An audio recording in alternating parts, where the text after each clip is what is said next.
मित्रों, भगवान श्री कृष्ण कहते हैं, चाहे कितने ही सगे हों, इन चार लोगों पर कभी भी विश्वास नहीं करना चाहिए। एक समय की बात है, कश्मीर में एक बहुत ही सुंदर नगर था। उस नगर में एक चोर रहता था। वह छोटी मोटी चोरी करके अपने परिवार का पालन पोषण करता था, लेकिन उस चोरी के धन पैसा से उसके परिवार का पूरी तरह से जरूरतें नहीं पूरी हो पाती थीं। तो फिर एक दिन उसने सोचा कि पाप तो पाप होता है, चाहे छोटा हो या बड़ा। मैं चाहे छोटी चोरी करूं या बड़ी रहूंगा। तो फिर दिन चोर सोचा, आखिर पकड़े जाने पर दंड तो मुझे उतना ही मिलेगा, तो क्यों ना मैं बड़ी चोरी करूं। ऐसा निश्चय करके उसने उस नगर के राजा के खजाने को लूटने की योजना बनाई। तो फिर रात होने पर वह राजा के राजमहल में घुस गया और किसी तरह जहां पर रानी राजा का खजाना रखा था वहां पहुंच गया। वहां पहुंचकर उसने देखा कि खजाने पर कई राजा के सैनिक पहरा दे रहे थे, और वह बहुत ही सख्त पहरा देखकर चोर को लगा कि उनकी आंखों में धूल झोंकना बहुत कठिन काम है, और वह चोर सोचने लगा कि यह तो साक्षात काल पहरा दे रहा है। अगर मैंने चोरी करने की कोशिश भी की तो जीवित नहीं बेचूंगा। यह सब सोचकर चोर उल्टे पांव लौट पड़ा, और लौटते समय उसने सोचा कि खाली हाथ लौटने से तो अच्छा है कि कुछ ना कुछ तो यहां से ले ही चलूं। मेरा यहां आना व्यर्थ नहीं होना चाहिए दोस्तों। तो फिर उसे चोर के दिमाग में विचार आया कि राजा के शयन कक्ष में जाना चाहिए, जहां राजा रानी सोते हैं, और शायद इस समय राजा अपने कपड़े उतारकर सो गया होगा। मैं राजा के राजवस्त्र चुरा कर ले आऊंगा और उन्हें पहनकर आसानी से धन चुराकर यहां से निकल जाऊंगा। पहरेदार को लगेगा कि मैं राजा हूं, इसलिए वे मेरे रास्ते में नहीं आएंगे और मेरा काम बहुत ही ज्यादा आसान हो जाएगा। ऐसा निश्चय करके चोर राजा के शयन कक्ष के पास पहुंच गया, और उसने धीरे से पर्दा हटाकर देखा था तो अंदर का नजारा देखकर आश्चर्यचकित रह गया। और फिर दोस्तों, उसने देखा कि राजा अपने राज्य गद्दी पर गहरी नींद में सो गए हैं, और उनकी रानी अर्धनग्न अवस्था में पलंग पर बैठी हुई है। रानी को जागता हुआ देखकर चोर के हाथ पैर कांप गए, और वह एक तरफ दीवार से सटकर खड़ा हो गया और रानी के सो जाने का इंतजार करने लगा। थोड़ी देर बाद फिर उसने पर्दा हटाकर देखा कि रानी सो गई है या नहीं, क्योंकि रानी सो जाए तो राजा के वस्त्र चुराए जाएं। चोर ने देखा कि रानी अभी भी उसी तरह बैठी हुई थी। यह देखकर चोर वहां रखी हुई टेबल पर बैठने लगा। जैसे वह टेबल पर बैठा तो उस पर रखी हुई पानी की बोतल नीचे गिर गई, और फिर दोस्तों, बोतल की आवाज को सुनकर राजा की नींद तो नहीं खुली, परंतु रानी तलवार लेकर बाहर आ गई और तलवार चोर की गर्दन पर रख दी। तो फिर और रानी साहिबा जी बोली, कौन है तू, और यहां तू किस काम के लिए आया है? सच सच बता, वरना तेरा सिर धड़ से अलग कर दूंगी। चोर डर के मारे पसीने से लथपथ जोड़कर रानी साहिबा से गिड़गिड़ा। नहीं लगता है, बोला रानी साहिबा, मुझे मेरी जान बख्श दो।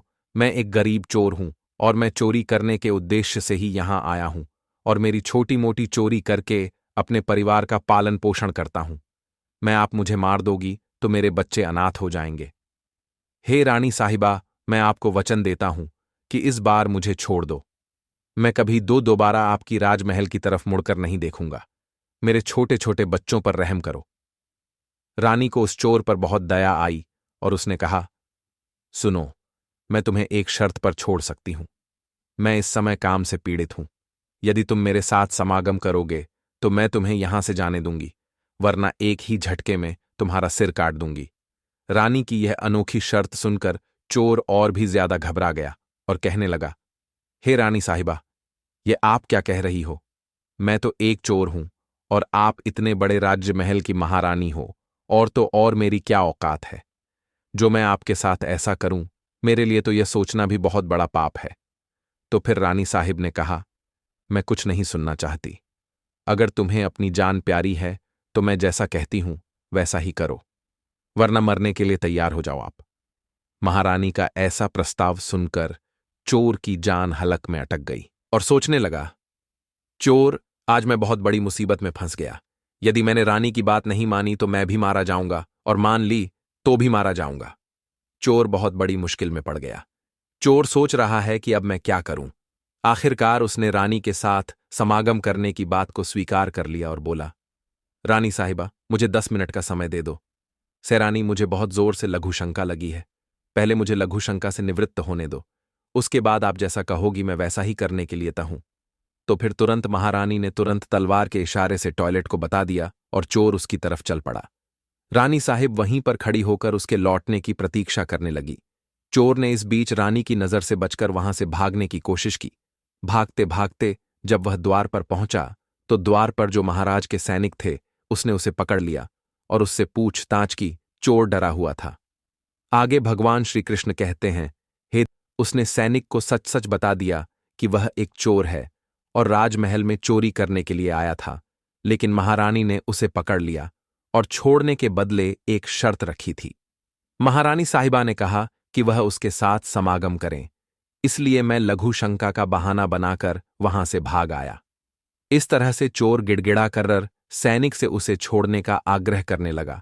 तो फिर भगवान श्री कृष्ण आगे कथा को बताते हुए कहते हैं, तो फिर सैनिक ने कहा, देख भाई, मैं तुझे एक शर्त पर जाने दे सकता हूं।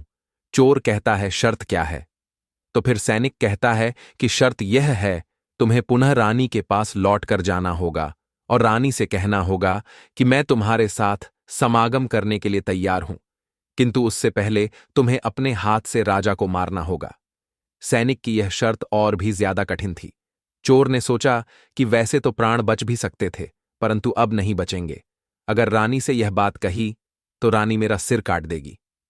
अब चर को चारों तरफ मौत ही मौत दिखाई दे रही थी और फिर चोर मजबूर होकर चोर वापस रानी के पास गया और बोला, रानी साहिबा, मैं आपके साथ संबंध तो बना लूंगा, लेकिन मुझे एक बात का डर है कि उस समय राजा साहब नींद से जागे तो ना आप बचे और ना मैं राजा साहब, हम दोनों को मार डालेंगे। इसलिए आपको एक काम करना होगा। आप अपने हाथ से राजा का सिर काट दीजिए, फिर हम निडर हो जाएंगे। अगर आप इतना कर सकें तो मुझे आपकी शर्त मंजूर है, वरना मैं आपके हाथों मरना उचित समझूंगा। और फिर चोर ने कहा, आप मुझे मार दीजिए।